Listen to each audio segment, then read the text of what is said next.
Annalisa Buffa, bonjour. Bonjour.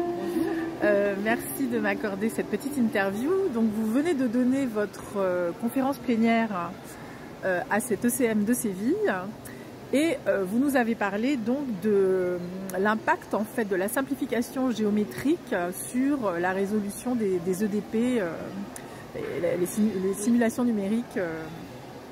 Donc, est-ce que vous pouvez un petit peu nous raconter de quoi il s'agissait et quel était l'enjeu en fait de ce problème? Donc l'enjeu est que chaque fois qu'on veut résoudre un problème d'ingénierie, on se retrouve avec des objets très compliqués, donc des géométries décrites par des systèmes CAO de manière très compliquée. Et pour résoudre les ODP sur ces géométries, c'est-à-dire pour faire des modèles virtuels du fonctionnement des objets, il faut simplifier les objets pour pouvoir les mailler et ensuite faire de la simulation numérique. Donc le but de ma recherche est de comprendre quel est l'impact de cette simplification nécessaire dans la accuracy des résultats de la simulation numérique. Et donc, en fait, je montre que des fois, les modèles standards de simplification ne donnent pas n'assurent pas que l'erreur reste sous des bornes, reste suffisamment bas.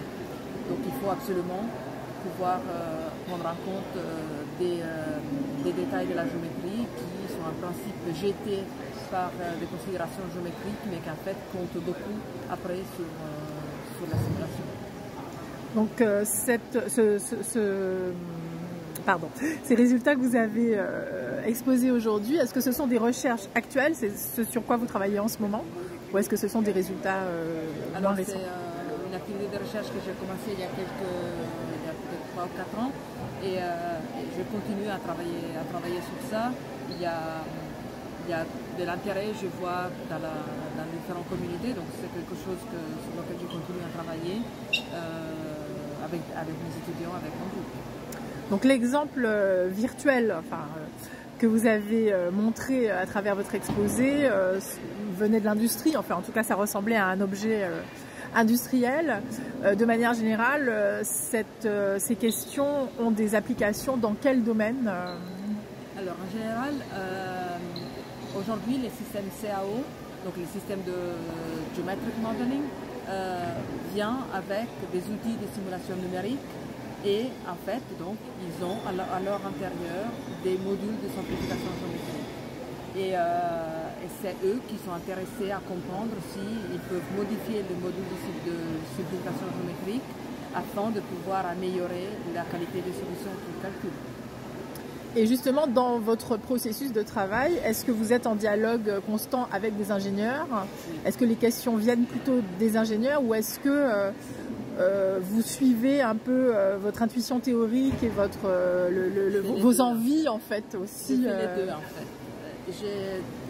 Disons qu'au début de ma carrière, je suivais plutôt mes envies et de plus en plus j'ai compris que souvent les questions qui me sont posées sont des questions qui peuvent devenir intéressantes. Donc j'ai une attitude assez ouverte vis-à-vis des questions qui me sont posées par les ingénieurs ou les practitioners en général. Et donc j'ai vraiment gardé mon esprit ouvert pour essayer de récupérer des questions et les traduire après dans des problèmes mathématiques que je trouve intéressants. D'accord. Et donc ce qu'on a vu, c'est que finalement la technique que vous avez exposée aujourd'hui ne fonctionne pas pour le moment dans tous les modèles. Elle fonctionne pour plein de choses, mais pas pour tout. Donc ce que vous avez montré à la fin, c'est que quand justement il y a des questions de frontières très complexes, cette technique pour le moment n'est pas encore efficace. Donc ça veut dire qu'il y a encore beaucoup de travail à réaliser en mathématiques sur ces questions. Il y a beaucoup de travail à faire. C'est des sujets complètement ouverts. Pendant longtemps, on a appris les géométries comme elles étaient, on a construit des méthodes super performantes de simulation numérique sur des géométries données. Et maintenant, voilà, on essaie de développer des mathématiques sur tout le processus de création des créations industrielles, ce qui fait qu'il faut regarder toutes les étapes de la création industrielle Et je pense que là, on regarde une niche qui n'a jamais été approchée par des outils mathématiques et c'est absolument fondamental de pouvoir donner des estimations, de pouvoir donner de quantitative measures des erreurs qu'on commet. Et maintenant, il y en a. Elles n'existent pas. D'accord. Alors Annalisa Buffa, quand on regarde le programme de cette ECM, on constate qu'il y a assez peu de femmes qui sont conférencières plénières. Est-ce que dans votre domaine en particulier, donc les EDP, l'analyse numérique, est-ce qu'il y a une représentation féminine importante ou ça reste encore très masculin? Disons que dans tous les domaines de mathématiques, ça reste très masculin. Je ne connais pas vraiment les pourcentages, mais c'est vrai qu'on est souvent entouré par des hommes. Et que je pense qu'il faut faire un effort constant pour essayer de donner des possibilités de carrière équitables aux femmes. Et dans votre université, est-ce que vous avez beaucoup d'étudiantes ou de doctorantes?